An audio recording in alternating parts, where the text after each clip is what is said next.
conference will now be recorded. क्योंकि अगर आप मॉक इंटरव्यू देते हो तो by the time you come on to the final interview आपका कॉन्फिडेंस लेवल ऑटोमेटिकली बहुत ज्यादा बढ़ जाता है ना. Now there are few things and few rounds which are to be kept in mind while giving the interview. सबसे पहली चीज आपको क्या लगता है सबसे पहले क्या इंपॉर्टेंट है कैंपस प्लेसमेंट में? सबसे इंपॉर्टेंट चीज your first impression. Your first impression is your CV. सबसे पहले तो सीवी स्क्रीनिंग होती है. पहले तो यहाँ पे थोड़ी सी डिटेल्स दे रखी है जो हम देखेंगे इस पूरे सेशन में. सीवी स्क्रीनिंग होगी, फिर केस स्टडी राउंड होता है जहाँ पे रिटन इंटरव्यू होता है, एंड देन उसके बाद एचआर राउंड होता है. एचआर राउंड आप क्लियर करते हो तो वो कुछ कंपनी आपसे कंप्यूटर स्किल्स टेस्ट करते हैं और फिर हम जाते हैं लास्ट राउंड पे which is the pi round, personal interview round. So this is how the event flow happens. इसलिए ये प्रोसेस 2 दिन का होता है. 13 फ्राइडे सैटरडे नहीं है. तो 13 का डेट क्यों है कैंपस प्लेसमेंट का? जो शॉर्टलिस्ट होंगे जो सेकंड लास्ट राउंड्स के लिए जा रहे हैं उनका सेकंड राउंड होगा 14 को. तो मतलब एचआर ये कंप्यूटर स्किल वाला राउंड, केस स्टडी वाला राउंड सब फर्स्ट डे हो जाएगा, पर पीआई तक वही पहुंचेगा जो सेकंड डे तक रुकेगा, है ना. कैंपस प्लेसमेंट क्यों इंपॉर्टेंट है? कह रहे तो हमको पता है. देखो सबसे आसान जरिया है. मेरे को तो लगता है कि यहाँ पे सबसे बढ़िया बात जो अगर if I see PSC education from a third perspective, I think the best thing जो मुझे लगता है पीएससी का कि we have our own campus. And campus भी ऐसा नहीं है कि हमने कोई इंश्योरेंस कंपनी बुला ली या कोई भी चिल्लर कंपनी उठ के आ रही है. 21,000 से कम पे तो कंपनी आती ही नहीं. उल्टा होता है, companies are willing to come, we reject the companies. Then नहीं आप नहीं आ सकते, आप इतना कम पैकेज ऑफर करो. Plus we also look into the profiles they are offering. So we try that you get exposure in every profile. तो जो कंपनी सारी है वो डाइवर्स प्रोफाइल की होती है. कुछ यूएस टैक्सेशन की है, कुछ यूके टैक्सेशन की है, कुछ ऑस्ट्रेलियन टैक्सेशन की, है ना. So I personally feel that PSC is not a platform जहां पे आप आए दूसरे इंस्टीट्यूट्स की तरह रिकॉर्डेड लेक्चर्स देख लिए, पास हो गए, एसीसी बन गए, उसके बाद क्या? उसके बाद होम बेकर बने हुए, स्कूल टीचर ज्वाइन कर लिया, जॉब कुछ और कर लिया. Makes no sense. बोलो क्या दूसरा लो. ठीक है. तो यहाँ पर सबसे बड़ा एडवांटेज ये तो एडवांटेज उठाना है. If you are getting associated with any institute and you know these are the advantages of the institute and you are not making most of that, then that's not a very wise call to do. ठीक है. So you get to meet the real employers and the real employers. अगर आप mock session में मिल रहे हो उनसे, suppose you are not giving the actual interview, आप mock session में मिल रहे हो कि मेरे को तो इंटरव्यू 2 साल बाद देना है, मेरा एसीसी क्लियर होने के बाद देना है, तो आप अभी से नेटवर्क बिल्डिंग करो. मॉक इंटरव्यू के बहाने तुम एम्प्लॉयर से मिल के आ रहे हो, मेमोरी वैल्यू क्रिएट कर रहे हो कि मैं ये हूँ, एम्प्लॉयर के दिमाग में बैठ गया हाँ मुझे इसको हायर करना. We have seen this so many times. Rahul आपके सीनियर, उन्होंने ऐसे एक मॉक इंटरव्यू अटेंड कर लिया. हमने उस टाइम में मॉक इंटरव्यू कराया था, मॉक इंटरव्यू अटेंड कर लिया. अभी एम्प्लॉयर नेक्स्ट टाइम जब आया 6 महीने बाद तो उसको ध्यान था कि राहुल बहुत स्पीड में जा रहा था, 6 महीने हो गए तो अभी वो अवेलेबल होगा. तो उन्होंने खुद ना आगे बढ़ के पूछा कि राहुल कह रहा हो गया, तो हमने बोला नहीं उसे ज्वाइन कर लिया कहीं और. So that is the memory value you create, right. So do the mock interviews, act like a volunteer if possible, क्योंकि मॉक इंटरव्यू तो एक पर्टिकुलर दिन होगा एक पर्टिकुलर सेशन में. वॉलंटियर्स को भी एम्प्लॉयर रिकॉग्नाइज करने लग जाता है क्योंकि तुम एम्प्लॉयर के साथ ही हो और तुम अंदर इंटरव्यू रूम में खुद जाने तो इंटरव्यू रूम में होते हैं, तो you literally listen to the questions. अच्छा मैं एक चीज बताती हूँ तुमको, बहुत फनी बात है, बहुत इंटरेस्टिंग बात ये. मेजॉरिटी जो बड़ी कंपनीज होती है, जितनी बड़ी कंपनी उतना उसका स्टैंडर्डाइज क्वेश्चन बैंक. तो मेरा खुद का एक इंटरव्यू एक्सपीरियंस है. जब मैं ब्रिटिश पेट्रोलियम में गई थी, मैं पहले इंटरव्यू दिया था टेम्पररी पोजीशन का, लाइक वाज 3 मंथ असाइनमेंट. तो उन्होंने मुझसे कुछ सवाल पूछे, मैं जवाब दी. फिर उन्होंने मुझे परमानेंट प्लेसमेंट ऑफर करी कि आप दोबारा इंटरव्यू के लिए हमारे पास एक और वैकेंसी आई है दूसरे डिपार्टमेंट में, तो we wanted to come and try for the permanent job. मैं गई उसमें, उन्होंने सेम क्वेश्चन पूछे मुझसे, एग्जैक्टली सेम. एचआर राउंड के क्वेश्चंस तो सेम होते हैं और कई बार आपके टेक्निकल क्वेश्चंस भी सेम होते हैं. तो आपको समझ में आ रहा है कि अगर आप वॉलंटियर की तरह काम करते हो, फिर over here the questions, you know where this is going. तो मुझे पहले से ही सवाल पता हो तो जवाब मेरा ऑटोमेटिकली प्रिपेयर्ड रहेगा, मैं बहुत कॉन्फिडेंट रहूंगी इंटरव्यू में. At the end of it it's all about being confident, right. First impression यार इस पे बहुत वर्क करना पड़ेगा. मेजॉरिटी स्टूडेंट्स जब आते हैं ऐसी सीवी लेकर आते हैं कि आप देख भी नहीं सकते. ठीक है. एआई वर्ल्ड में अगर तुम बहुत ही हैंडमेड सीवी लेकर आ रहे हो जो बिल्कुल बेसिक फॉर्मेट में है, डजंट वर्क, है ना. तो आपको मेक श्योर करना है कि सीवी ढंग से क्रिएट हो। Take the help of whatever, take the help of chat GPT, take the help of AI, anything else to make sure that your CV looks very professional. ठीक है, कुछ important part CVs के बता देती हूँ क्या क्या होने चाहिए। ठीक है, सबसे पहली चीज प्रोफेशनल फोटो होना चाहिए। देखो बहुत जगह सीवी में फोटो डालते ही नहीं। क्यों नहीं डालते फोटो? नहीं, हम फोटो नहीं डालेंगे। अरे तुम्हारी फोटो कोई वहां से एम्प्लॉयर मिसयूज करेगा क्या तुम्हारी photo? You not putting it on internet. In fact LinkedIn पे तो फोटो डालोगे तो किसी को मिसयूज करना वो वहां से मिसयूज कर लेगा, राइट? तो सीवी पे फोटो डालना बहुत जरूरी है। It has the memory value. Memory value क्यों? क्योंकि आप आज इंटरव्यू देकर गए, सपोज आपकी प्रोफाइल की जगह नहीं है उसके पास, उसको लग रहा है सपोज गर्वित is very good with the marketing, पर मार्केटिंग में अभी अभी हमने एक बंदा हायर किया तो हमको नहीं चाहिए अभी मार्केटिंग में कोई बंदा, लेकिन एक महीने बाद प्रोफाइल खाली हो जाती है, वैकेंसी आ जाती है उसी पर। तो अब सामने वाला नाम एकदम स्ट्राइक नहीं करेगा क्योंकि that point of time we had no idea that we are gonna hire you, पर फोटो स्ट्राइक करेंगे। तो ऐसा कितनी बार मेरे साथ भी पर्सनली हुआ है, हमारे बच्चों के साथ भी हुआ है कि उन्होंने इंटरव्यू दिया, उस समय तो कंपनी ने उनको नहीं सेलेक्ट किया, 2 महीने बाद कंपनी ने उनको कॉल कर दिया कि आप उस टाइम आए थे, एंड दीज आर ओनली दो students who had put their pictures, photographs. तो सबसे पहले क्योंकि सैटरडे है, कैंपस प्लेसमेंट टाइम है, इसके लिए हमने आज सेशन, फ्राइडे है टाइम है, इसलिए हमने मंडे को सेशन रखा कि आपके पास ये सारी प्रिपरेशन करने का टाइम हो। तो इसका मतलब पहले जाके फोटो स्टूडियो जाके प्रोफेशनल, या तो अब तो फोन आईफोन वगैरह में भी फोटो लेते हो तो ढंग का professional photograph, wearing a professional blazer और a shirt and preferably plain solid, right? Plain colour का शर्ट होता है, कभी भी उसके ऊपर डिजाइन किया हुआ is not professional at all. ठीक है, आप वो फोटो बैकग्राउंड वाइट लेकर आप अपने सीवी पे लगाएंगे। ठीक है, दूसरी चीज contact details, very very important. देखो एम्प्लॉयर को समझना है कि how they are suppose to reach out to you. तो रीच आउट कैसे करेंगे? रीच आउट कर सकते हैं on WhatsApp, on WhatsApp, if you have a different WhatsApp number, on a phone call, through a phone call, or via your email ID। तो ये तीनों वही चीज लेना जो तुम्हारे लिए एक्सेसिबल है। अगर तुम्हारा WhatsApp नंबर अलग है और तुम्हारा कॉलिंग नंबर अलग है तो make sure that you mention this is my WhatsApp number, this is my calling number. ठीक है, दूसरा अगर आपका ईमेल आईडी आप दे रहे हो तो वही ईमेल आईडी देना जो तुम्हारे फोन में है, ताकि मेल आए नोटिफिकेशन इंस्टेंटली तुमको आ जाए, क्योंकि ऑफिशियल कम्युनिकेशन हमेशा मेल से होता है।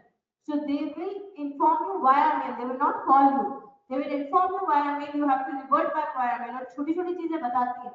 अगर तुम अपना पर्सनल मेल नहीं चेक करो जिसमें गिनती के 4 मेल है, मैं तुम्हें कंपनी ज्वाइन कराती हूँ जिधर रोज के 50 मेल आएंगे, तुम क्या चेक करोगे उसको, right? So make sure contact details mentioned are correct. उसके अलावा अचीवमेंट्स, ये बहुत कम जने लिखते हैं और उनको समझ में भी नहीं आता लिखना क्या है। अच्छा, मुझे कोई बताएगा आप में से कितने जनों ने अपनी कुछ करंट अचीवमेंट्स लिखी है? What do you consider that? हाँ बता, क्या अचीव किया था? बहुत बढ़िया, बहुत बढ़िया। ठीक है, हाँ। कई बार हमको लगता है achievements are not linked to my profile, but you have done any state level, national level achievement, please mention. ठीक है, लाइक अगर मुझे अलगमा का सीवी आता है और उसमें लिखा है कि कराटे में इन्होंने अचीव किया है नेशनल लेवल पे, मेरा इंप्रेशन है कि बंदा can take care of himself, physical health, physically fit रहेगा। ये भी तो मैंने जरूरी है किसी बीमार जने को, इसी के लिए एक एज ब्रैकेट होता है कि इस एज के ऊपर लोगों को नहीं लेंगे because they can not afford leave holidays on the ground of bad health, right? तो वहां पे चीजें मेंशन करो, चाहे एक बुक लिखिए, मेंशन दैट। ठीक है, कुछ आपने टीम लीड किया है, कुछ आपने आगे फ्रंट एंड पे स्कूल का कुछ मैनेज किया है, अभी इस लेवल में तो मेजर अचीवमेंट्स नहीं होंगी, वैसे ही अचीवमेंट्स होंगी, mention that. Not too many, छोटी छोटी अचीवमेंट का लिखना कि मैं क्लास में मॉनिटर थी, वो obviously is not an achievement. ठीक है, तो just make sure that you mention और highlight the key achievement, state level, district level, national level, anything, please mention it, right? Next बात है स्किल्स। स्किल्स क्या होता है? क्या आपके पास एक्स्ट्रा स्किल्स है? तो जनरली स्किल्स में अगर आप देखो ऑनलाइन काफी सारी सीरीज में स्किल्स का मतलब होता है कंप्यूटर स्किल्स, तो most of them would mention computer skills. पर उसके अलावा भी कुछ और स्किल्स है। अब कंप्यूटर तो पहले एक्सेल आता है, एआई आता है, कुछ और सॉफ्टवेयर आते हैं, प्लीज मेंशन दैट। उसके अलावा कोई ऐसा स्किल जो आपकी प्रोफाइल को ऐड कर सकता है, क्योंकि हमने वैसे अचीवमेंट्स लिख दिए जिसमें हमने बाकी चीजें which are not connected to the job लिख दिए, तो skills में just mention things which adds on to your profile. Okay, education and experience. I'm sure experience बहुत कम लोगों के पास है, तो experience में अगर तुमने PFC पे volunteering की है और PR मिला है, mention है, that's actually going to be counted as a part of your PR. तो PR के बारे में, वो experience के बारे में mention होगा. Experience को elaborate करना होगा. You can take help of ChatGPT to elaborate it that I handled a team, I led a team. So छोटी-छोटी चीजें बहुत matter करती है. तुम अच्छे टीम लीडर हो, अच्छे मैनेजर हो, तुमने टीम को लीड किया, this creates a good impression, right? तो वो चीज, या फिर मैंने फ्रंट एंड पे कुछ एडिटिंग करी, मैंने फ्रंट एंड पे कुछ लिखा, कंटेंट क्रिएट किया, so those things would be a part of it, that is the part of the profile, job profile.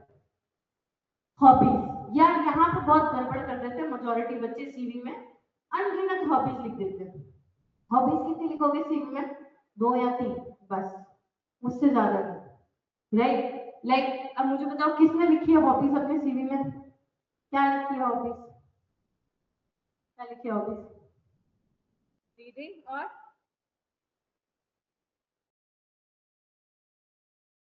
क्या?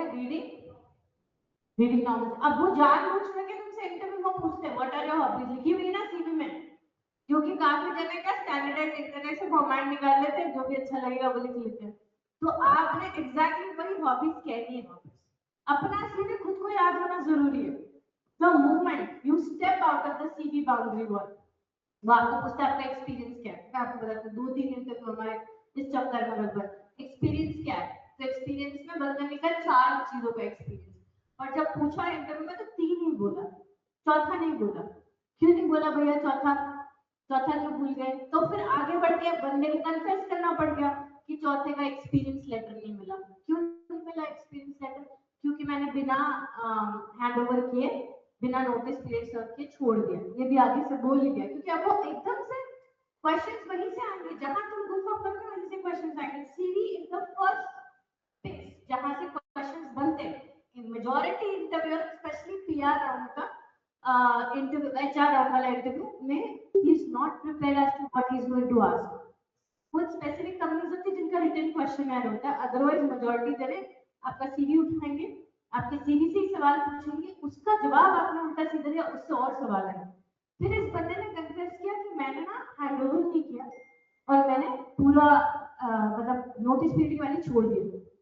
क्यों छोड़ दिया? मेरा वहां पे झगड़ा हो गया, कुछ तो डिस्कशन हो गया और कवर अप करने की कोशिश की.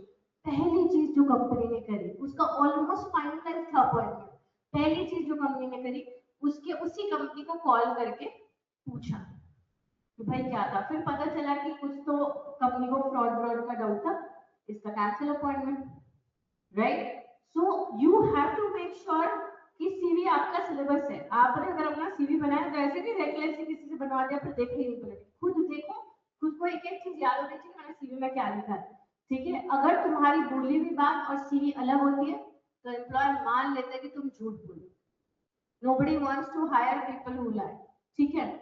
इंपॉर्टेंस ऑफ फोटो सीवी मैंने आपको कहा था, मेमोरी वैल्यू क्रिएट होती है, लेकिन फोटो प्रपोजल फोटो नहीं होगा, शादी में लिया हुआ फोटो नहीं होगा. Please professional picture.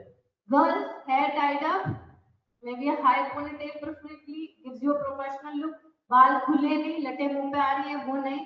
अगर आपको मेकअप भी करना है तो बिल्कुल सटल पतला सा लाइनर और बिल्कुल base nude colour lipstick, no shiny glossy lipstick. If no makeup, then it's perfectly fine.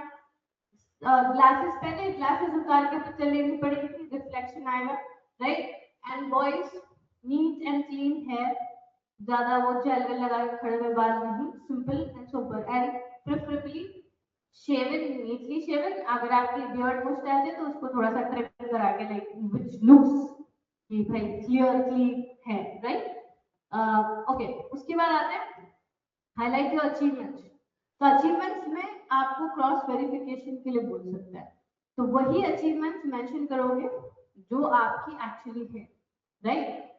In the sense आपने बोला कि मैंने स्टेट लेवल पे कुछ अचीवमेंट किया, तो बोलेगा सर्टिफिकेट दिखाओ. They can go head if they doubt you 1%. ये आपको बोलते हैं मेरे को क्रेडेंशियल सबमिट करो. तो क्रेडेंशियल का मतलब जो जो आपने क्लेम किया उस सबकी सर्टिफिकेट्स की कॉपी सबमिट करो। कुछ कंपनीज ऐसे करती है, अगर आपके हाथ में कोई बड़ी पोजीशन आ जाती है, suppose the company is considering you for a trainee job, पर उसको इंटरव्यू में आप पसंद आ जाते हो, उसको भी मैनेजमेंट को जॉब देना है उसको डायरेक्टली, तो आपसे क्रेडेंशियल्स मांगेगा। क्रेडेंशियल्स का मतलब तुमने सीवी में जो जो लिखा है उस सब की कॉपी मांगेगा। आज ही मुझे एक स्टूडेंट ने, आपके सीनियर देवांशु को किसी कंपनी में सबमिट करना था क्रेडेंशियल, पूछा, तो मुझे लगा कि यार ये बात तो आप सबको पता होनी चाहिए। आपको पता है ना, आपने जितने जितने पेपर क्लियर किए माई एसीसीए में जाके आप ट्रांसक्रिप्ट्स में जाके हर एक की सर्टिफिकेट डाउनलोड कर सकते हो, राइट? अगर आपने 5 पेपर क्लियर किए तो इंडिविजुअली एक एक पेपर की सर्टिफिकेट निकल जाएगी। क्या क्रेडेंशियल्स एम्प्लॉयर आपसे मांगेगा तो you can come to me and tell you how to do it, right? तो क्रेडेंशियल्स में मेरे को एक एक मार्कशीट की कॉपी, सर्टिफिकेट जो मैंने क्लेम करी है उसकी कॉपी देनी पड़ेगी। Mention only those things which are backed by some proof, okay? Hobbies में लिखा था लिमिटेड रखोगे और मीनिंगफुल हॉबीज रखोगे। अच्छा मुझे एक बात बताओ, I can help you with the hobby part. जितने जने हैं क्या हॉबीज लिखना चाहते हो या किसमें कंफ्यूजन? खुशी, क्या हॉबीज लिखी है, क्या लिखना चाहते हो? ऑनलाइन वाले माइक अनम्यूट करके बोल सकते हैं। If you do not right any hobby that is also a problem. भैया बड़े ही बेजार एम्प्लॉय है, दुनिया से दुखी है, तो ज्यादा लंबा सर्वाइव नहीं कर पाए। Everybody wants happy employees, nobody wants sad employees. Hobbies, हाँ, नथिंग सोचो। See, hobbies should be meaningful and hobbies should be connected to the job. So for example, if your hobby is singing, dancing, if basic hobbies होते हैं, you can mention that, ठीक है? Which just ensures that you have interest in some art zone. ऐसा नहीं कि तुम singing करो, dancing करो तो मेरी कंपनी को कोई फायदा हो जाएगा, बट तुम्हारा किसी आर्ट फॉर्म में इंटरेस्टेड, चलो हाँ, तुम्हारा किसी आर्ट फॉर्म में इंटरेस्टेड होना indicates that well balanced employee, right? Companies क्या कराती है, रिक्रिएशन एक्टिविटीज कराती है, फ्राइडे सैटरडेज को मे बी डांस करवा देकर, so that you are mentally distressed employees perform better, right? तो आपका किसी एक आर्ट फॉर्म में इंटरेस्ट होना is good for the company. आपका किसी स्पोर्ट या फिजिकल एक्टिविटी में इंटरेस्ट होना is also good for the company, which means you gonna be healthy, you gonna stick with the company for long. अगर company audit की है या ऐसा कुछ काम करा है तो आपका ट्रैवल में इंटरेस्ट होना is also good for the company, right? But आपकी कुछ ऐसी हॉबीज होना which are like too much on the plate, 10-15 hobbies mention कर दी तो बंदा काम खुद करेगा, हॉबीज भी चेज करता रहेगा, right? So I tell you, एक हॉबी को लेकर क्वेश्चन आया था, तुम्हारे काफी सीनियर्स है, पहले वाला कैंपस पे जब इंटरव्यू हुआ था तो वहां पे एक स्टूडेंट ने लिखा था राइटिंग, ठीक है? तो बोला ठीक है, writing and reading and writing बहुत अच्छे लिखते हैं, क्या पढ़ा लास्ट? तो बोले मैंने कोई नॉवल नहीं पढ़ी है, मैं तो मैगजीन्स पढ़ता हूँ। बोले इसको रीडिंग नहीं कहते, मतलब रीडिंग तो हार्डकोर रीडर्स होते हैं ना, तो नॉवल पढ़ते हैं। You write reading as your hobby when you read novels. I will also not write reading as my hobby, जबकि मेरा दिन के 4 घंटे रीडिंग में जाता है, पर मैं कोर्स कंटेंट पढ़ रही हूँ, सो आई कैन नॉट मेंशन कि reading is my hobby, that's my job, I do not have any other option, right? फिर उसको बोला अच्छा तुम्हें राइटिंग करना पसंद है? बोले हाँ मैंने नॉवेल लिखी है। तो बोले अरे वाह, कौन सी नॉवेल लिखी है? उन्होंने डिटेल बताया। देखो एचआर वाले तुम्हारे दोस्त नहीं है, पहले तो गलत फहमी दिमाग से निकालो। वो फ्रेंडली होकर तुमसे बात इसलिए कर रहे ताकि तुमसे इन्फॉर्मेशन निकलवा सके, ठीक है? तो उनको पूछा कि अच्छा तुमने तो नॉवेल लिखी है, फिर तो तुम ये क्या कर रहे हो, इसमें क्यों हो? तुम्हें तो लिखना चाहिए, you should chase your passion. तो बोले 5 साल वही प्लान है, 5 साल काम करूंगा, 5 साल के बाद अच्छी पोजीशन लेने के बाद मैं तो नॉवेल ही लिखूंगा, मैं उस पर फोकस करूंगा। हो गया क्लियर? बंदा आगे इंटरव्यू में 5 साल कह रहा है, जॉब ज्वाइन करेगा, प्रेशर आएगा, 2 साल हो जाएगा, बाद में 1 साल हो जाएगा और फिर हमारे पूरे पैसे वेस्ट गए, ही वाज नॉट हायर्ड। और मुझे इंटरव्यू रूम के बाहर आके बोला अरे बड़े अच्छे फ्रेंडली एचआर थे। मैं उससे ज्यादा फ्रेंडली हो तो बता मुझे, इतना लंबा इंटरव्यू चल गया, बता तब बताया। मैंने कहा बेटा रिजेक्टेड है, रिजल्ट का वेट नहीं करता मैं। सो मेक श्योर, देखो इन सब चीजों में क्या क्या चीजें तुम्हारी रिवील होनी चाहिए। मैं एचआर राउंड पे आऊंगी तब मैं बताऊंगी कि कुछ ट्रेड्स है जो एम्प्लॉयर्स देख रहे हैं, अगर वो हुए तो ही हायर करेंगे, नहीं तो नहीं करेंगे। अच्छा एक्सपीरियंस, सीवी का एक और पार्ट है एक्सपीरियंस। तो काफी बच्चे एक्सपीरियंस लिखते हैं, 6 महीना इधर काम किया, 3 महीना महीना उधर काम किया, 4 महीने इधर काम किया, वेरी बैड इंप्रेशन, टिक ही नहीं रहा है एम्प्लॉयमेंट। मेरे पास भी कोई सीवी आती है जिसमें 6-6 महीने में बंदा जॉब चेंज करके हायर ही नहीं करती, वेस्ट ऑफ मनी है। 6 महीने की सैलरी उसको फ्री की दे रहे, तब तक वो काम सीख रहा है, जब वो काम प्रोड्यूस करने के लायक हो गया तभी वो जाने की तैयारी में। तो company would not hire a less stable employee. लेकिन अगर तुमने 3 महीने का पीआर लिया, सपोज पीएफसी से, राइट, वो तो टेम्पररी था, है ना, तो उसके आगे ब्रैकेट में मेंशन करो प्रोजेक्ट बेस्ड असाइनमेंट या टेम्पररी असाइनमेंट, ताकि सामने वाले को क्लियर हो जाए भैया मैंने जॉब से रिजाइन नहीं किया, ये था ही 3 महीने का, ये था ही project, right.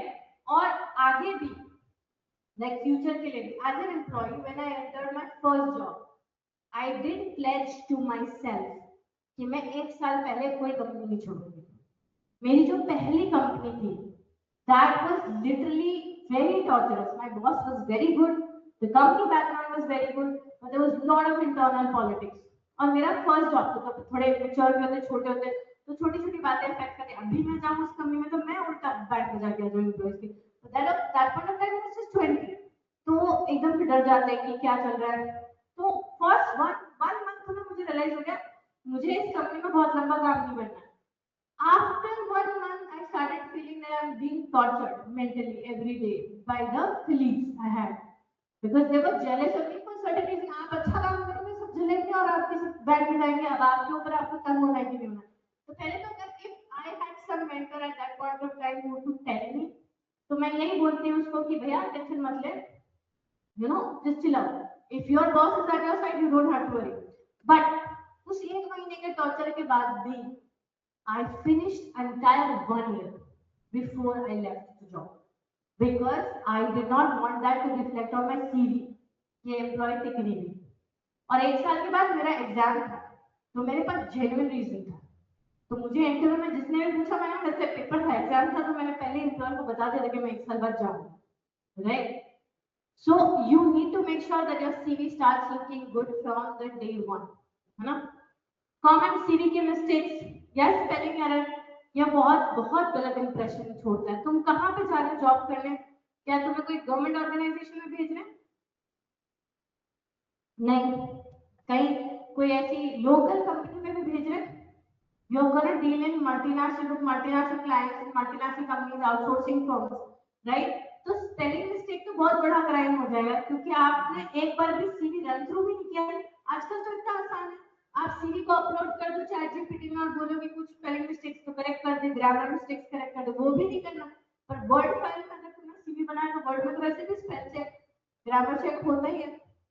To much text, CV should be neat, बहुत सारा डिटेलिंग जरूरत नहीं है। Unprofessional email IDs,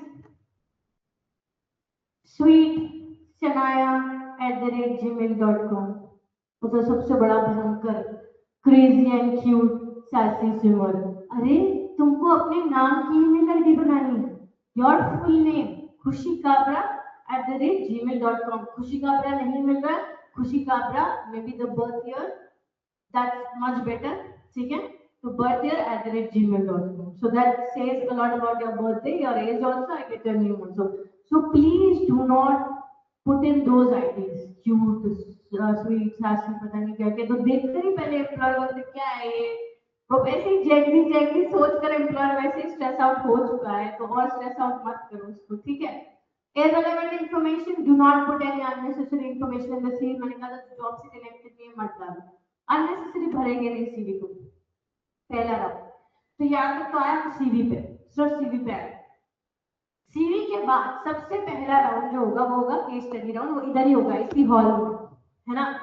सारे कैंडिडेट्स को बिठा देते और सारे एम्प्लॉयर्स अपने अपने कुछ पेजेस लेकर आते हैं जो आपको भरने हैं, ठीक है। पेजेस में ऑब्वियसली आपका नाम, आपका बेसिक एड्रेस, डिटेल होगा, सीवी उनके पास जा रही है। उसके बाद आपसे कुछ सवाल पूछेंगे और सवाल होंगे केस स्टडी के फॉर्म में। I'll give you examples of previous case studies. You tell me what are you going to do. So decision making, problem solving. This is one case study which we discussed in the last session also. जहाँ पे उन्होंने लिखा था कि आपका जो immediate colleague है जिसको आपको काम सिखाना है, आप उसको रिप्लेस करने के लिए कंपनी में आए हो। तो उसका हैंड ओवर पीरियड चल रहा है, उसको आपको काम सिखाना है और वो आपको सिखा ही नहीं रहा है काम। 2 दिन हो गए, 3 दिन हो गए और आपको पता है कि 1 महीना हैंड ओवर पीरियड है, वो जाने वाला है। तो what are you going to do and how are you going to react? क्या करोगे?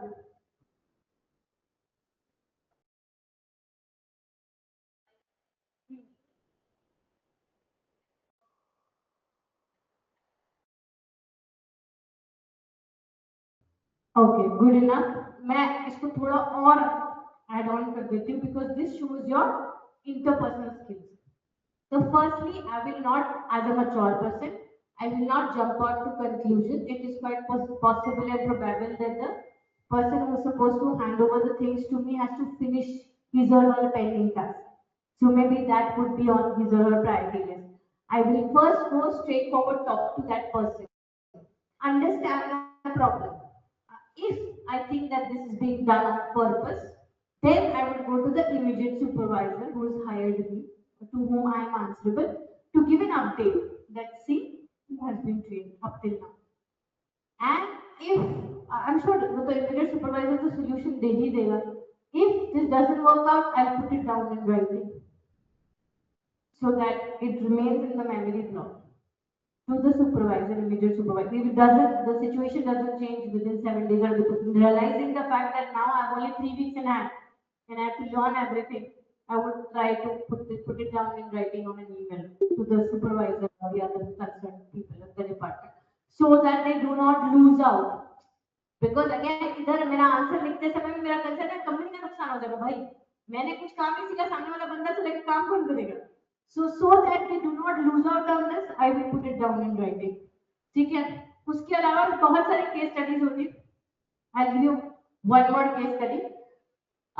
So इस केस स्टडी में ये था कि आपको हायर कर रहा है आपका कॉम्पिटिटर, ठीक है, और आप ऑलरेडी पिछली कंपनी में काम करके गए हो. अब कॉम्पिटिटर आपसे बोल रहा है कि मुझे क्लाइंट की डिटेल इंफॉर्मेशन दे दो, ठीक है? How are you going to react to this?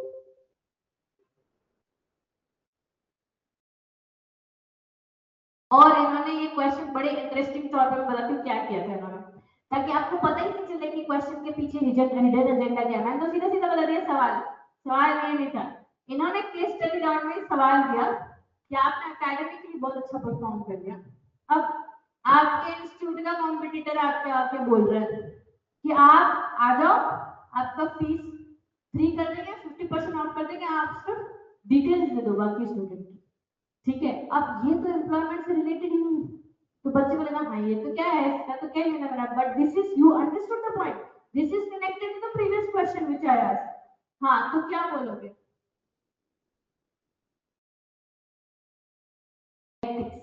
ethics is the part they are trying to ask, right? आप अपने एडवांटेज के लिए क्या एथिकल बाउंड्री क्रॉस करोगे? और करोगे तो फिर तो आप हमारे लिए भी डेंजरस हो, क्योंकि अगर मैं आज तुमको हायर करती हूँ तो मैं तुम्हें बहुत सारी कॉन्फिडेंशियल इंफॉर्मेशन एक्सपोज करूंगी जो शायद आउटसाइडर को नहीं पता होगी. तो फिर तो तुम थोड़े से गेम के लिए, थोड़े से पैसे के लिए उधर चले जाओगे और मेरा नुकसान कर दोगे, राइट? सो एक लास्ट इंटरव्यू में जो उन्होंने क्वेश्चंस किए थे, बहुत अच्छा क्वेश्चन बैंक बना रहे थे. उन्होंने उस क्वेश्चन बैंक में कहीं थे एम्प्लॉयर लिखा ही सारा इंस्टीट्यूट के ऊपर बेस्ड था. I will tell you few more examples. तुम्हारा इंस्टीट्यूट है और क्योंकि because they are hiring students, freshers, तो फ्रेशर्स का एक्सपोजर कहाँ तक है? इंस्टीट्यूट तक.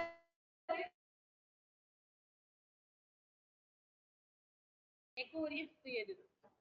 एम आई, अरे यार पहले ही बोल देते माइक अनम्यूट करके.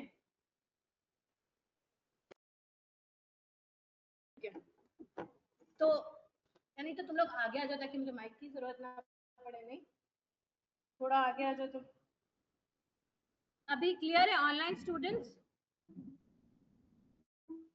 हेलो हेलो, ऑनलाइन स्टूडेंट्स अभी क्लियर है? क्योंकि एको हो रहा है, एको हो रहा है क्या अभी भी?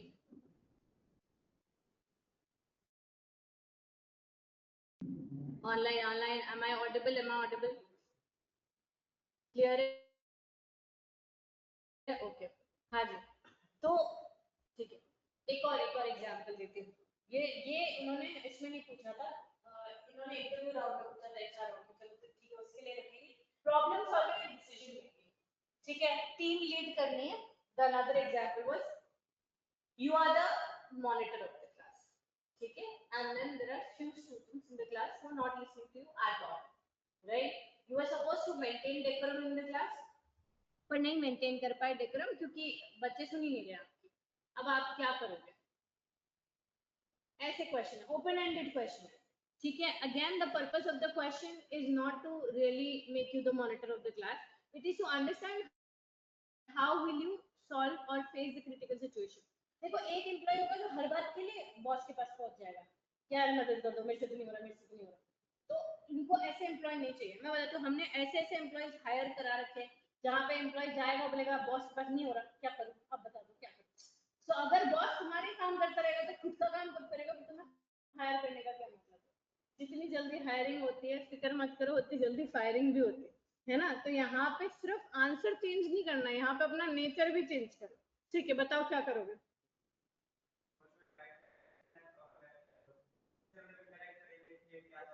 पहले उनसे बात करके उनको कन्विंस करने की कोशिश करें, ठीक है. और फिर नहीं माने, इतने सीधे तो है नहीं, मम्मी पापा नहीं सिखा पाए, तुम क्या सिखाओगे. हाँ पे because you are the monitor, you have certain powers. Now the next step is you use your powers. You can maybe, if you can write their name on the board when the teacher comes, teacher will punish them, do that.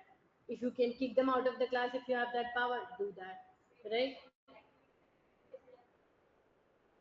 Very good. You can do some kind of activity, storytelling, narration, whatever, to make sure motivate them in positive or negative manner to make sure that they get involved. तुम समझ रहे हो, इसका कुछ भी लेना देना नहीं क्लास से, इंस्टीट्यूट से कोई मतलब नहीं है. लेकिन पिछले बार वाला पूरा इंटरव्यू जो इन्होंने इतना ब्यूटीफुली क्लासेस के ऊपर फ्रेम किया, right from the case study to the HR round, क्योंकि उनको उन्होंने बोला बात तो वही है, ट्रेड तो वही है. और उल्टा अगर हम इनको इंटरव्यू के फॉर्म में पूछेंगे, एम्प्लॉय के फॉर्म में, तो ये अलर्ट हो जाएंगे कि इसका पर्पस तो यही है.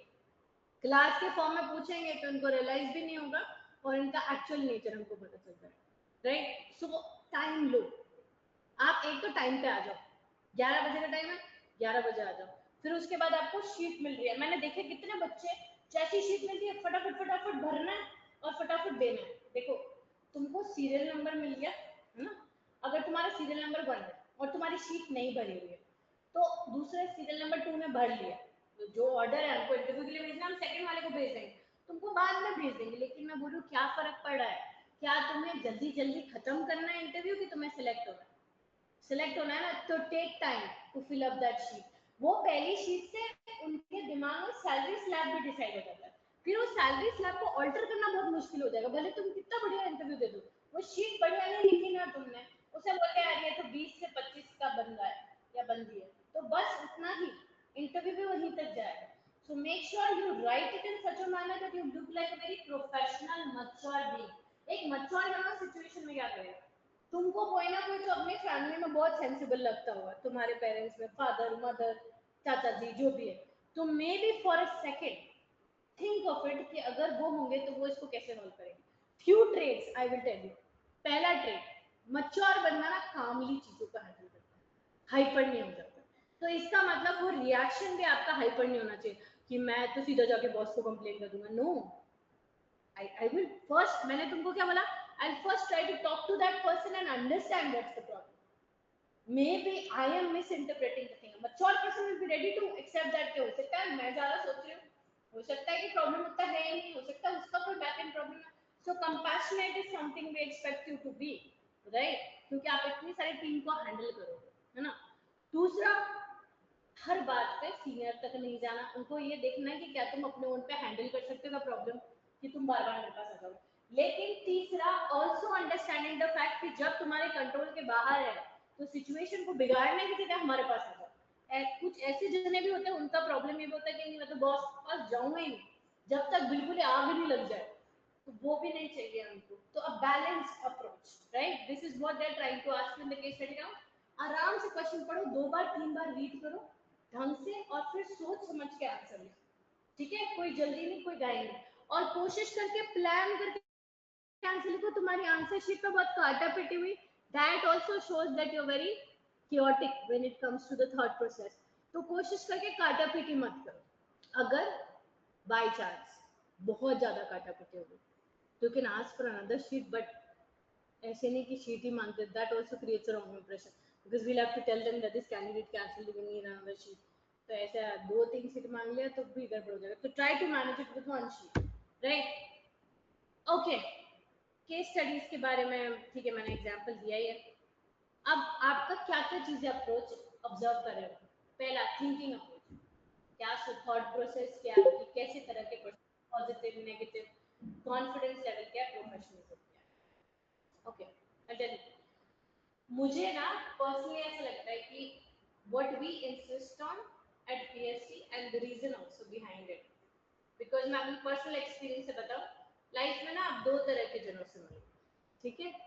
एक जना जिसको जब टाइम मिलेगा आपके साथ बैठ के किसी की बुराई कर रहा हो, राइट, किसी को पुट डाउन कर रहा हो, अपने आप को ऊपर दिखा रहा हो। दूसरा जना होगा जो बहुत ही ऑप्टिमिस्टिक होगा अपने अप्रोच में, है ना, उसको कोई मतलब नहीं क्या कर रहे हैं क्या कर रहे हैं, वो आपको सिर्फ ये करोगे अपन क्या कर सकते हैं, अपने पास क्या तरीके, अपन कैसे ग्रो कर सकते हैं, राइट।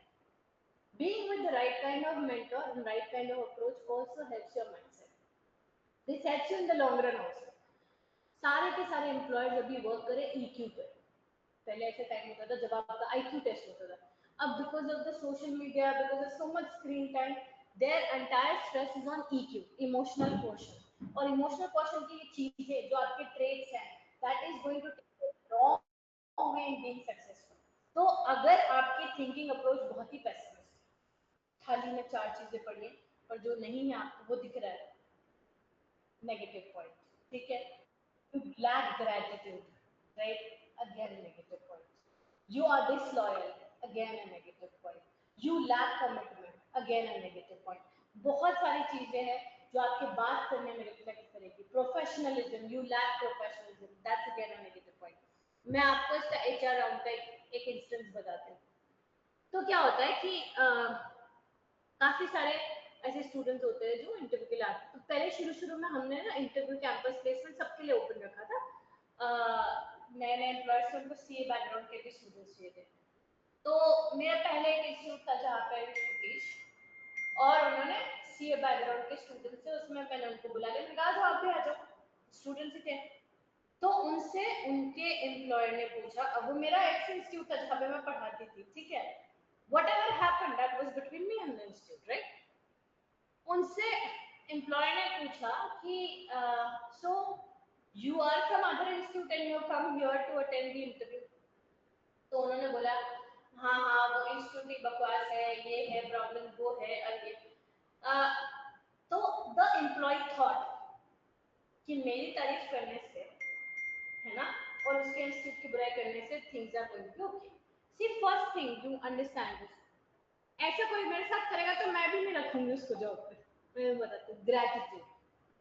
अगर मैंने कोई इंस्टीट्यूट चूज किया and I choose to stick there and stay there, that means it has something to do with my decision making capabilities. लोगों को कैसे लोग एम्प्लॉयर्स को कैसे लोग पसंद है, अगर तुम्हें कोई प्रॉब्लम है then you should not be there, but if you are there that means you are ungrateful, right. तो वहां पर वो बच्चा सिर्फ इंटरव्यू इसलिए फेल हुआ क्योंकि उल्टा चल रहा था, trying to impress them, thinking that they are my acquaintance, started bad mouthing। क्या हमने कभी क्लास में किसी इंस्टीट्यूट की बैड माउथिंग की है? No, that is not the attitude I want you to have ever। कोई मतलब ही नहीं है। मैं हमेशा बोलती हूँ स्टूडेंट्स को, और हमेशा ये चीज ध्यान में रखो, this is a very important part of EQ and you should and मैं इसलिए नहीं बैड माउथिंग करती क्योंकि मुझे नहीं करनी है, बिकॉज मेरा नेचर ही नहीं है, ठीक है। And if one trait I want you to take from PSC is the mindset, the growth mindset। growth mindset वाला बच्चा किस पे फोकस करेगा? अपने ऊपर। देखो हमारे पास दिन में ना लिमिटेड एनर्जीज होती है, 24 घंटे। अब उस 24 घंटे में से 8 घंटे 10 घंटे आपने सोने में, पर्सनल एक्टिविटीज में निकालिए, राइट। बच्चे क्या, बच्चा कितना टाइम, बच्चा जितना भी टाइम है वो सारा का सारा जो भी आपका टाइम है, आप या तो खुद के ऊपर फोकस कर लो या किसी को लेट डाउन करने में। मैं 2 घंटे किसी बैठ के बुराई करने में 2 घंटे तो गए ना, उस 2 घंटे में अपना काम कर सकती थी, right. So the attitude and the nature you have, तो कई बार आपको ऐसा लगता है एचआर राउंड में अरे मेरे दोस्त बन गए, चलो बैठ के बुराई करते हैं, बड़ा मजा आता है गॉसिप करने में सबको, है ना? But this is not what they expect from you, because grapevine gossip myth is something they don't want in their organisation. और अगर आप कहीं पे हो, एम्प्लॉय का दिमाग कैसे चलता है समझना। आप किसी इंस्टीट्यूट पे हो और आप उसकी बैड माउथिंग कर रहे हो, ग्रेटिट्यूड तो है नहीं, ना तो ग्रेटिट्यूड है ना तो हिम्मत है, क्योंकि हिम्मत होती है और अगर तुम्हें सच्ची में कुछ प्रॉब्लम हुई तो निकल जाते हैं, और अगर ग्रेटिट्यूड है तो तुम जहाँ पे रहोगे वहाँ पे अच्छा रहोगे। तो अब ये बंदा मेरी कंपनी में आएगा, कल को मेरी कंपनी की बैड माउथिंग करेगा, तो जब खुद जाएगा तो अपने साथ साथ 5-10 एम्प्लॉयज को भी लेकर जाएगा। दैट्स अ बिगर थ्रेट, समझ रहे हो कि भाई ये तो ब्रेन वॉश कर देगा और 10 जनों को और लेकर चला जाएगा। ऐसा बंदा नहीं चाहिए हमको। तो एचआर राउंड में friendly discussions are not discussions, they are trying to understand your trait. और मैं फिर कह रही हूँ, यहाँ पे मैं तुम्हें इंटरव्यू के लिए तैयार कर रही हूँ, मैं तुम्हें ये बता रही हूँ, पर मैं अच्छी में चाहती हूँ कि you adapt these traits, because that is going to take you long way, right? Another trait they want is loyalty. मैंने आपको कहा था सबसे बड़ा थ्रेट होता है, क्योंकि ये जो ऑर्गेनाइजेशन जो आप डील करने वाले हो, these are SMEs, small medium organization, not a very large scale organization। तो ये लोग क्लाइंटेल का शुरुआत से लेकर एंड आपको देते हैं, मतलब क्लाइंट से इंटरेक्ट करना, क्लाइंट के अकाउंट हैंडल करना। अब यहाँ पे सबसे बड़ा खतरा क्या है, बिग फोर नहीं चला रहे हैं। बिग फोर में आपको सिर्फ एक डिपार्टमेंट देता है तो कोई फर्क ही नहीं पड़ता तुम लॉयल हो नहीं हो लॉयल, क्योंकि तुम क्या ही कर लोगे। लेकिन यहाँ पे तो तुम क्लाइंट उठा के जा सकते हो, right? Then they question you around your loyalty. छोटी छोटी चीजें होती है जो मैटर करती है, ठीक है? अब मैं एक आध चीज तुमको बताती हूँ जो तुमने गड़बड़ करी है ना। तुम अगर किसी इंस्टीट्यूट से एसोसिएटेड हो तो दूसरे इंस्टीट्यूट के कैमरा में आ रहे हो, disloyalty, very bad mark for your interview, these are the things which are actually taken care of, right? तो वहां पर अगर तुम मेरी कंपनी ज्वाइन करते हो तो मेरे कॉम्पिटिटर के साथ जाके नेटवर्किंग भी कर रहे हो, खाली नेटवर्किंग में हमारा कोई इंटेंशन थोड़ी है, हम तो नेटवर्किंग कर रहे हैं, हम तो खाली हाय हेलो कर रहे हैं। तो तुम मुझे बताओ कि क्या वो कंपनी कंफर्टेबल है इस बात से? नहीं। भले तुमने कोई डेटा नहीं रिवील किया, तुम बहुत ऑनेस्ट हो, पर कंपनी के दिमाग में क्या रहेगा, पहली फुर्सत में इसको निकालना जब मौका मिले। So few things which matter a lot. अब तक जो चल रहा था बचपन में चल रहा था, now you have to face the real world, and now you have to also understand that you do not know how people use your data against you, so be very careful while doing these things, right?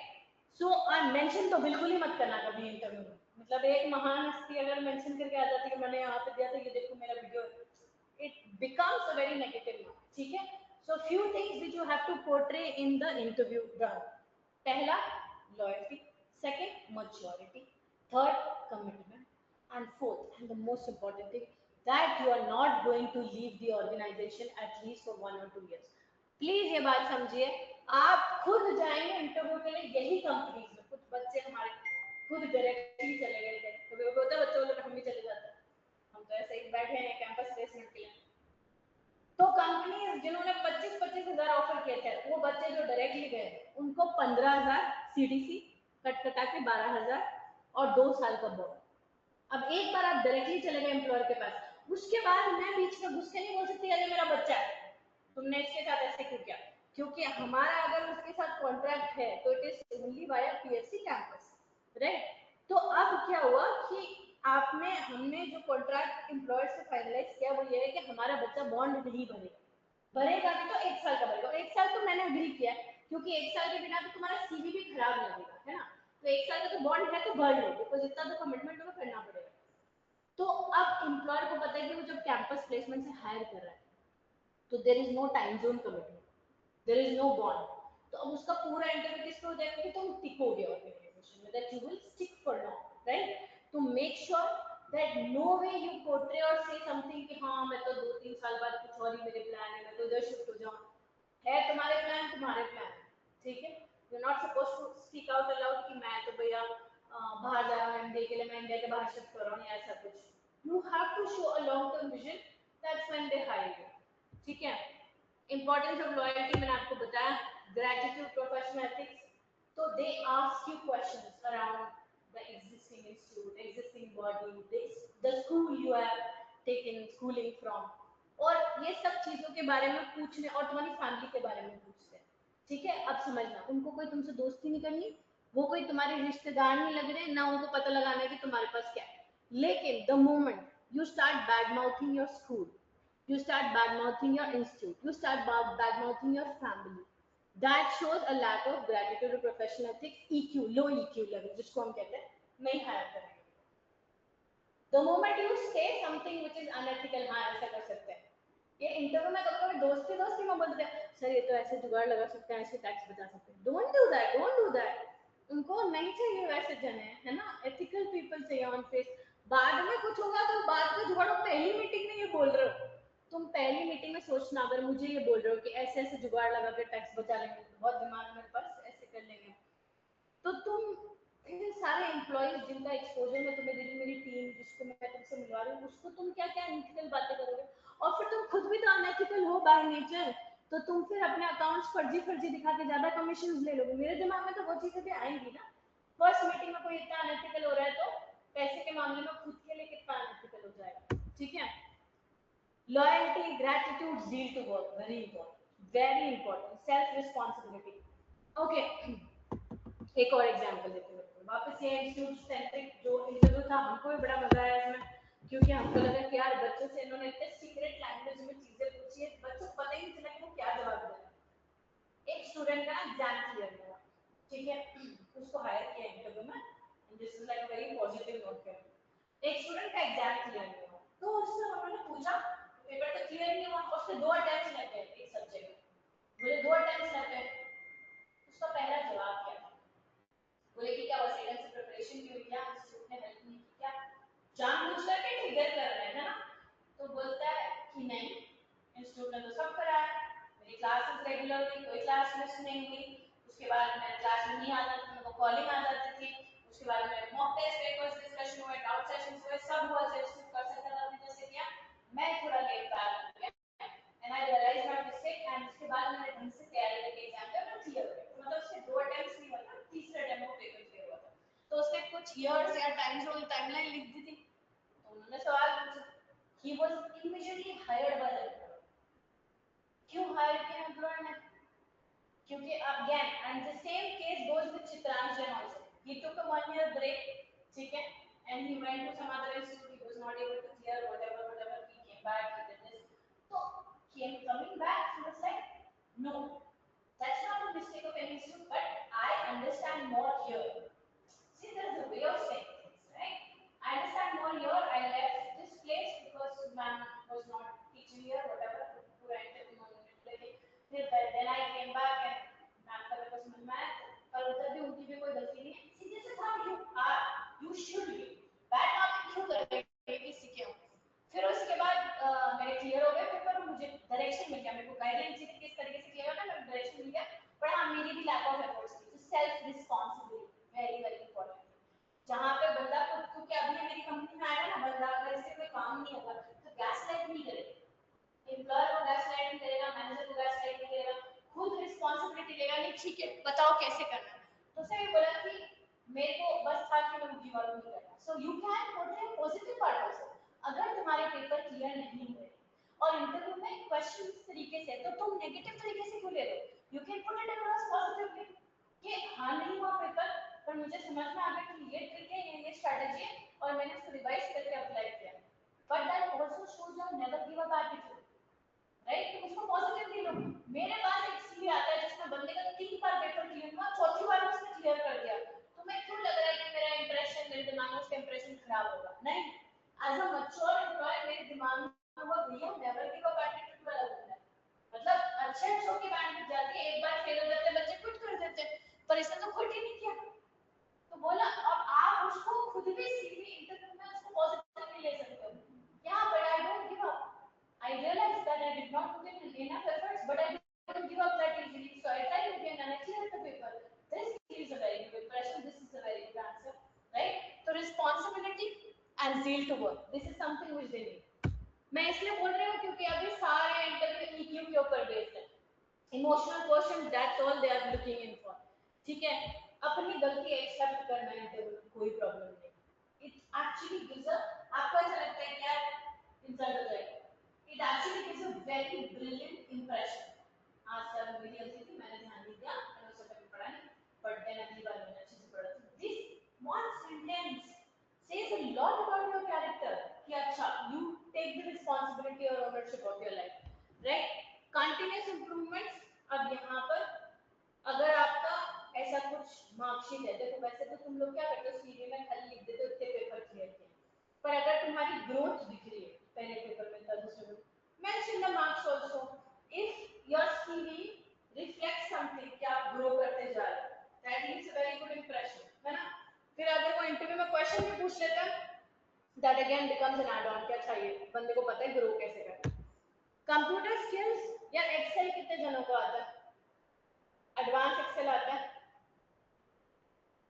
ठीक है, Friday को है ना interview, we were planning a 2-day batch, may be Wednesday Thursday, ठीक है, Wednesday को classes चालू करेंगे या थर्सडे, तो 1 डे सेशन लेते हैं एक्सेल का, ठीक है, जो बेसिक चीजें एक्सेल में पूछेगा एक बार वो सेशन में देखते हैं, ठीक है। तो एक्सेल पूछ सकता है, देखो हर बार नहीं पूछता, लास्ट टाइम इन्होंने एक्सेल हमको बोला था कि आपको लैपटॉप्स देने पड़ेंगे और कुछ सिलेक्टेड कैंडिडेट से इन्होंने एक्सेल में कुछ बनवाया था, तो वो हो सकता है ना। एआई का थोड़ा सा प्रैक्टिस कर लो, है ना, देखती हूँ मैं अगर एआई का भी कुछ मिनी सेशन रख सकते हैं before the final interview round. Financial calculation, data handling Excel में फॉर्मूलेस वगैरह को, तो आप मेरे ख्याल से financial calculation is not a problem, NPV IR ये सारे फॉर्मूलेस तो हमने एक्सेल में डाल के देख रखे हैं, तो इसमें तो कोई दिक्कत नहीं आएगी, है ना। खाली एक्सेल और एआई दो चीजें, let me plan out the session if you can do something before the interview, ठीक है। एडवांस एक्सेल के कुछ सिलेक्टेड फीचर्स ही अपन यूज करते हैं, तो मैं भी जो सेशन लेंगे फिर उसमें वही मैक्रोज और जो पिवट टेबल्स वगैरह है, VLOOKUP HLOOKUP ये वाली चीजें देखेंगे, जो भी अभी जंप होता जा रहा है क्योंकि एआई आ गया है ना। तो एक्सेल में एआई का क्या रोल है वो भी मैं आपको बताऊंगी। तो गूगल शीट्स है, गूगल शीट्स में ना जेमिनी है ऑलरेडी इंक्लूडेड, स्टूडेंट अकाउंट तो फ्री है, let's see if it is the offer is still there, you can open a student account.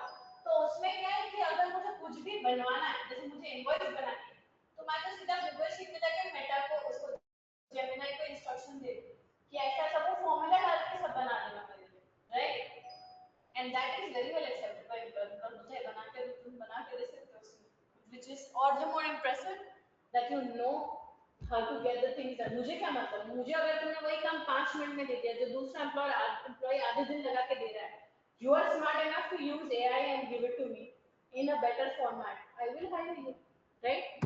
तो थोड़ा सा एक्सेल AI देख लेंगे हम एक कंबाइंड सेशन, ठीक है। फाइनल पर्सनल इंटरव्यू राउंड, जब ये राउंड सारे क्लियर करते हो, जैसे मैंने कहा एचआर राउंड में try to find out about you, जब ये सारे राउंड क्लियर होते हैं तो फाइनल पर्सनल इंटरव्यू राउंड होता है।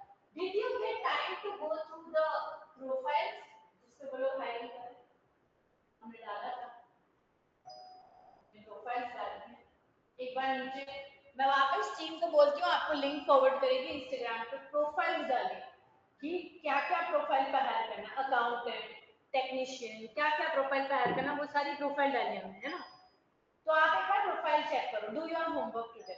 पर मैं तुमको फ्यू थिंग्स बता देती हूँ, मेजॉरिटी जो एम्प्लॉयर है जो हमारे ये आउटसोर्सिंग फर्म्स है, ठीक है, आउटसोर्सिंग फर्म्स क्या करते हैं, यूके, यूएस, ऑस्ट्रेलियन टैक्सेशन वाले बंदों का अकाउंट्स और टैक्स रिटर्न्स करती है फाइल। तो अब इसमें फाइनल इंटरव्यू राउंड में क्या चीजें आ सकती हैं, few things which you need to be very very well versed with. A, journal entries, ठीक है, कौन सी जर्नल एंट्रीज बहुत बार पूछता है, टीडीएस की जर्नल एंट्री पूछ लेता है, जीएसटी की जर्नल एंट्री, क्योंकि ये आउट ऑफ बॉक्स है ना, ये किताब में नहीं है। टीडीएस की जर्नल एंट्री पूछ लेगा, जीएसटी की पूछ लेगा, एम्प्लॉय प्रोविडेंट फंड की पूछ लेगा, ईपीएफ की एंट्रीज पूछ लेगा। दिमाग में घोट लो जो मैं बोल रही हूँ, क्योंकि ये तो पूछता ही है ना, और ये फिर बच्चा उधर क्लूलेस हो जाता है कि क्या करना। फिर स्टॉक आउट की एंट्रीज पूछता है ना।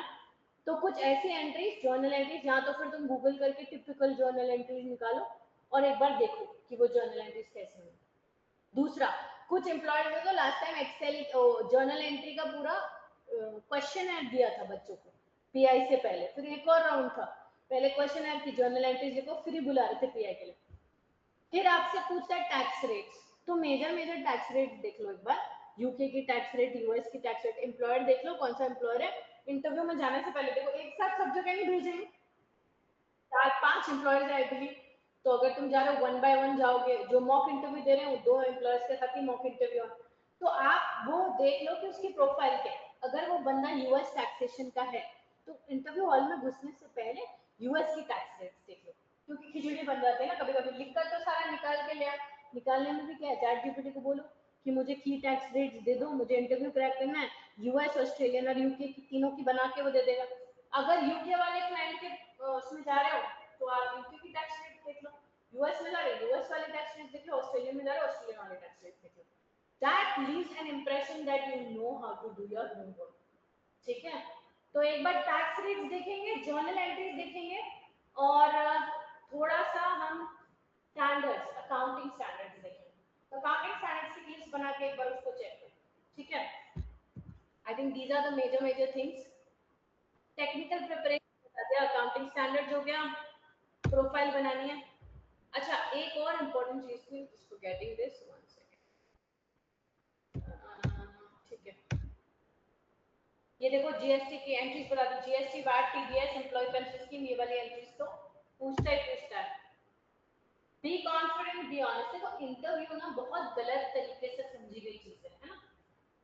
हम ऐसे समझते हैं interview is like pick me kind of a thing, जहां पे आप किसी को कन्विंस करेंगे पूछिए हायर कर। Interview is two way communication. तुमको भी समझना है कि तुम उस कंपनी में जा सकते हो कि नहीं जा सकते। वो तुम्हें पैसा दे रहा है, पर तुम उसे अपनी जिंदगी का टाइम दे रहे हो। वो तो पैसा वापस कमा भी लेगा, तुम्हारा ये टाइम वापस नहीं आएगा। So if you're stuck in a wrong company, you're stuck for 1 good year of your life, है ना। तो बी ऑनेस्ट, झूठ मत बोलो। देखो जो आपका एम्प्लॉयर है ना बहुत समझदार, तो आज ही सुबह में कुछ हुआ था कि आज ही सुबह में किसी ने एक पर्सन ने लाइक जूनियर मचोर, not here, somewhere else in the other organisation, like to me, मतलब कुछ बहाने से कुछ डॉक्यूमेंट के लिए पूछ रहा है। Like within 2 minutes I got to know your life. तो एम्प्लॉयर को पता चल जाता है कि सामने वाला झूठ बोल रहा है, राइट। तो झूठ मत बोलो, बिल्कुल झूठ मत बोलो। आप बी ऑनेस्ट। अगर आपको नहीं आता है, बोलता है आपको ये आता है क्या, नहीं आता, तो बोले नहीं आता है सर, लेकिन सीख लेंगे आप, पास करो।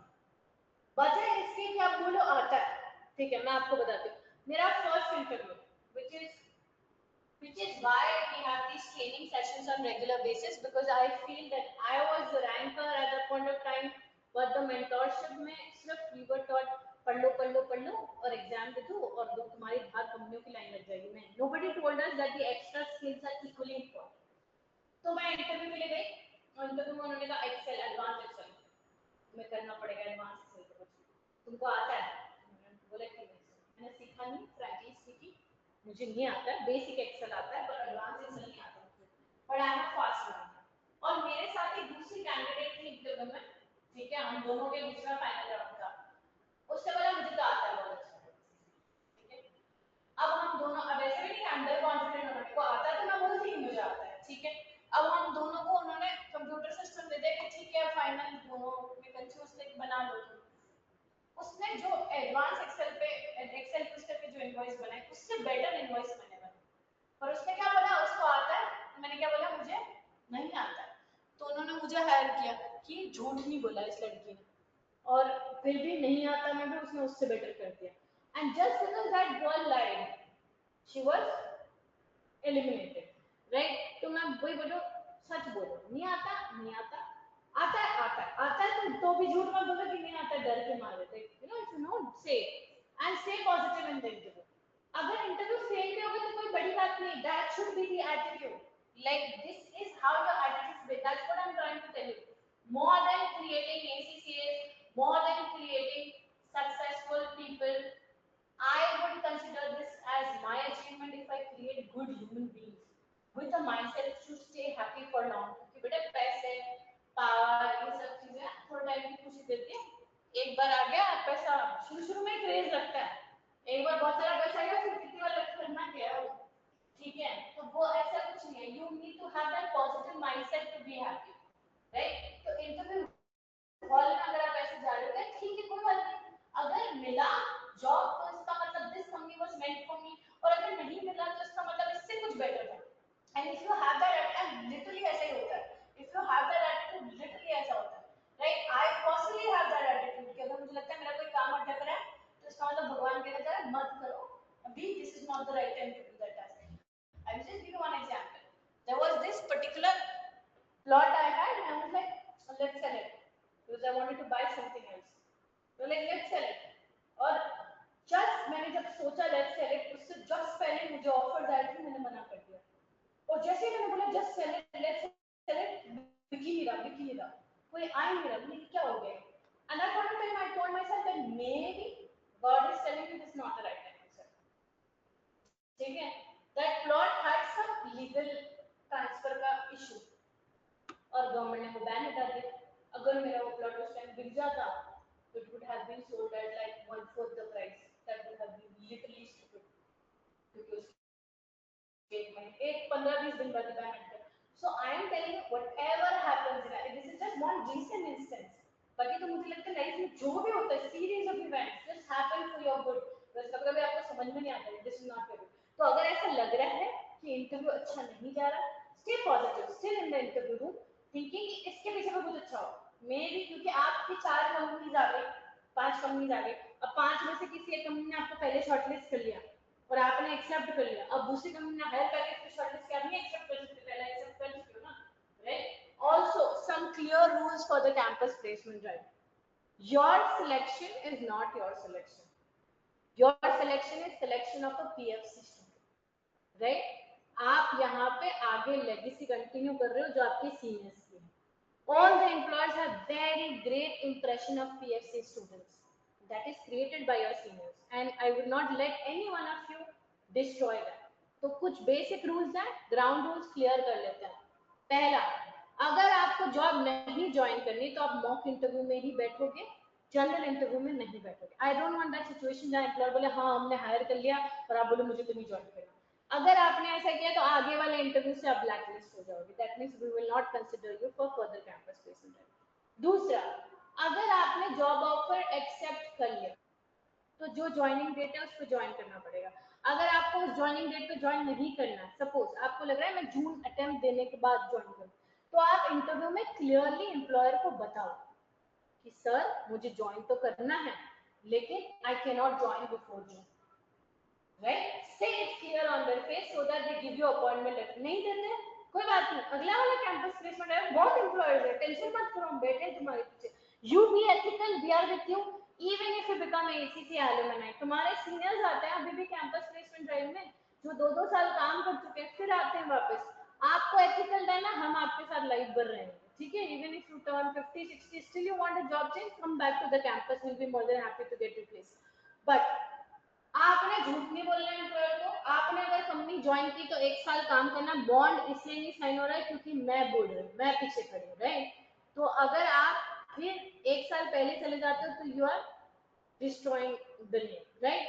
तो आपको कम से कम 1 साल काम करना पड़ेगा अगर आपने जॉब ज्वाइन की है।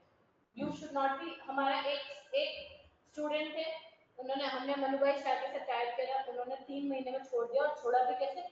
फोन उठाना बंद कर दिया, जाना बंद कर दिया। We had to chase that student. उसके कारण हमारा मनुभाई शाह का टाइप टूट गया था। उसके बाद वी ब्लैकलिस्टेड द स्टूडेंट। उसके बाद हमने किसी कैंपस प्लेसमेंट में उनको एंटरटेन ही नहीं किया। हमने कहा अब तुम खुद ही ढूंढो जॉब, अब वो अपने पापा की दुकान पे बैठे हैं, right? So don't do that. दूसरा चीज, अगर कोई एम्प्लॉय के साथ दिक्कत भी आती तो ऐसा नहीं है कि हम कोई वन साइडेड है ना? ऐसे कुछ स्टूडेंट्स भी थे जिनको एम्प्लॉयर ने परेशान किया। मतलब एम्प्लॉयर ने 2 साल काम करवाया विदाउट बॉन्ड, और 2 साल बाद जब प्रमोशन की बारी आई तो बोला प्रमोशन तभी देंगे जब बॉन्ड साइन होगा। तो वो स्टूडेंट्स आए मेरे पास, अप्रोच किया मुझे कि मैम ऐसा ऐसा हो रहा है, तुम्हारे साथ गलत हो रहा है, मैं तुम्हारे साथ हूँ, उनके साथ गलत हो रहा है, मैं उनके साथ हूँ, I will be just with the person who is right, right? तो उन एम्प्लॉयर से लिटरली हमने लड़ा, हमने उस एम्प्लॉयर को ब्लॉक कर दिया अगले कैंपस प्लेस में, अब आप नहीं आ रहे। उस एम्प्लॉयर ने इतना बोला। तो ऐसा नहीं है कि दिस इज वन वे।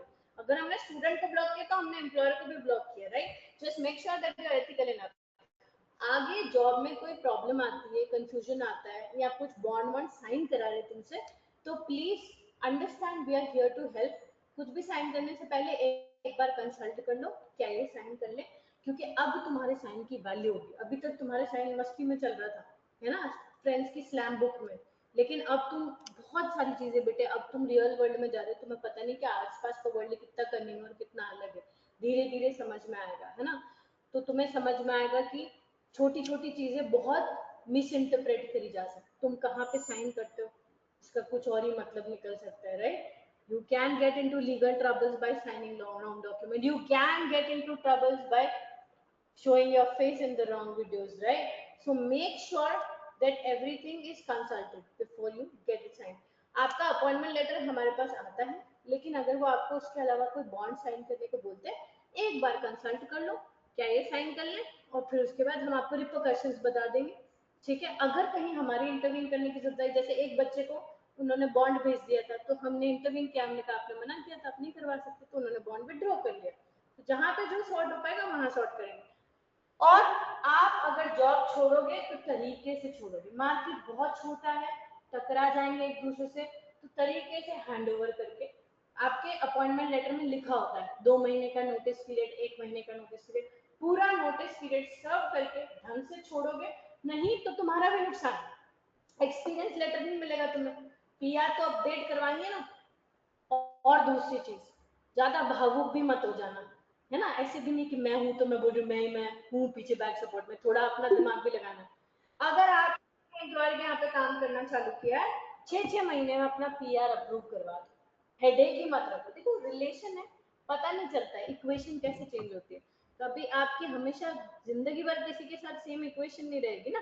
तो अगर ऐसा हो जाता है कि अब जैसे वो जो बच्चे थे जो मैंने कहा कि 2 साल बाद एम्प्लॉयर कहता है कि अब तुम बॉन्ड साइन करो, क्योंकि एम्प्लॉयर के लिए वो बहुत एफिशिएंट बच्चे हो गए, तो एम्प्लॉयर नहीं चाहता था कि पर अगर वो 2 साल बाद बोला बॉन्ड साइन करो और बच्चों ने बोला नहीं साइन नहीं करेंगे, तो उनके 2 साल का पीआर भी गया ना। अब मैं खुद लड़ी हूँ एम्प्लॉयर से, तो मैं उसको कैसे पुश करूंगी तुम पीआर साइन करो, फिर जुगाड़, बहुत सारी चीजें जुगाड़ हो जाते हैं, लेकिन by to go to that lane, ठीक है?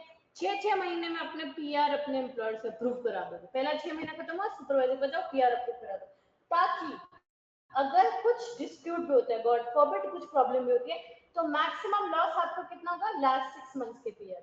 एक बार पीआर अप्रूव हो जाता है तो एम्प्लॉयर उसको वापस टेक बैक नहीं कर सकता, ठीक है? डन।